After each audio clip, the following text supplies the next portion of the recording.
Hey, this is me, Ulita, and I would like to teach English in my videos.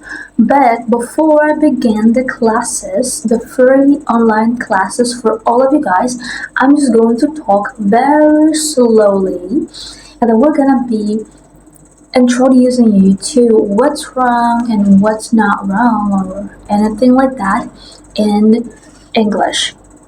So, a lot of people they might say that, oh, grammar is not important. Oh, vocabularies are more important than grammar.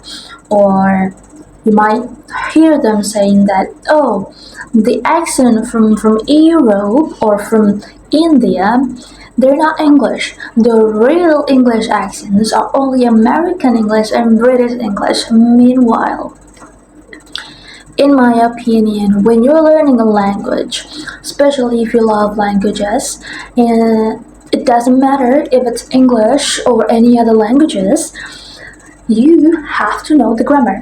You have to learn the grammar. Why is grammar such an important thing to learn about? Okay, the first one is when you're in high school.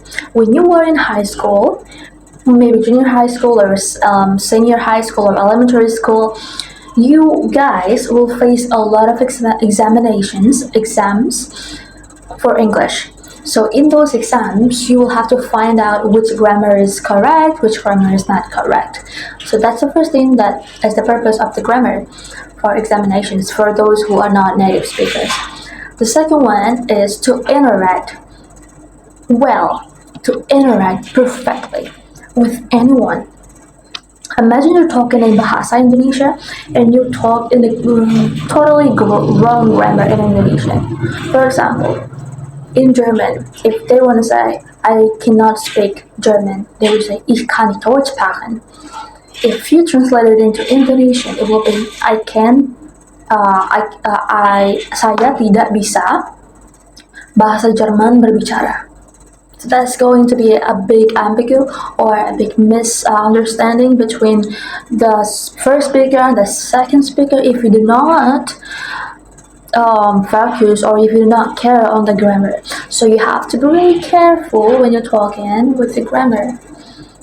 I'm not saying that you have to be perfectly fine or perfectly knowing all the grammars and all the grammar in English or in any other languages like in Spain, Spanish, or in Deutsch, but I'm just saying that grammar is just important as learning vocabularies. In fact, you can just focus on grammar now and increasing your vocabularies over time.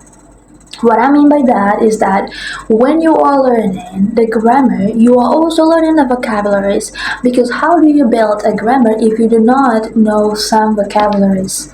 So over time, you will just learn it. You will just learn the vocabularies. You will know more.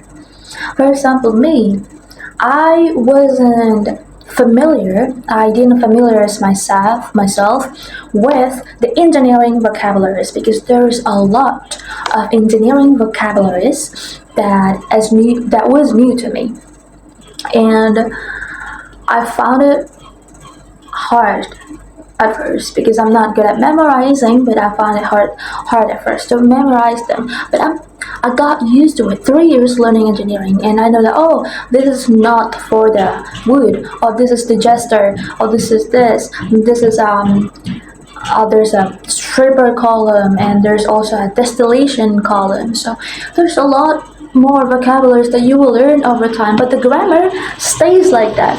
You learn grammar for 1 year, the grammar will not change. You learn all the grammar for 1 year, the grammar will not change. You learn vocabularies for 1 year, the next year you will find a lot more vocabularies. So I suggest you to focus on the grammar first and then vocabularies. Over time, you will get used to it. The second one is the accent. A lot of people say that, accents from India or accent from England is totally different. And those people that are from India or Indonesia, for example, they don't speak perfect English. How do you describe someone that is speaking perfect certain language? From the accent. So, someone might be speaking in English and they don't have any American accent, any British accent, any Australian accent, but they're still speaking English and they do not make any mistakes in English grammar and they know all of the vocabularies, even to C2, C1 level. They know all the vocabularies. So in that case, you have to familiarize yourself with the accents too, because there are a lot of accents in the world, and these are so there are accents, the most common accents, except for those three big accents from America, British, and Australian. There's also the one from India because India is the most populated country, and there's a lot of expats from India in any countries. So they also have their own accent. Also from Finland, from Germany, from Spain, they also have their own accents, even though they have perfect English level. So it's not like a lot of people would think that okay, if you speak perfect English, you have to have the accent.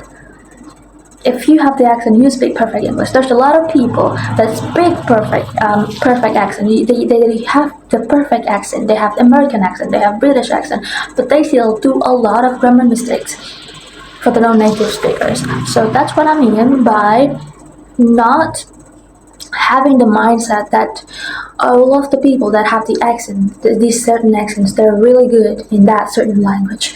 They're really like they never make any mistakes. No, that's wrong. Because I myself, I love learning languages, and I could say that I could catch or I could imitate a certain language accent. So, for example, for Spanish, I didn't take that much time to imitate the accent from the Europe, and because my boyfriend is in Spanish, so he taught me the accent from Spain, which is from Europe. So I did learn fast, but I did not learn fast for the grammar. I did not learn fast for the vocabularies, and I still have to learn. I still have to study more. So yeah, it exists. Those people exist. Like they absorb or they are better at imitating things. Like me, I'm better at imitating the accents from certain languages. But learning the language is another case. So give yourself some time to learn the language. So it's not about okay, 6 months I'm gonna be fluent in 6 months. Okay, I'm gonna be fluent in 1 year. No, being fluent in a certain language, it takes time.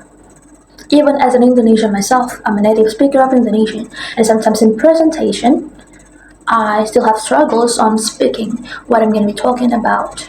Because being fluent means you know the formal vocabularies and the informal vocabularies, and not even that. A lot of words in poetries, they use really advanced vocabularies. And if you can understand those vocabularies in poetries, then you'll consider yourself as fluent.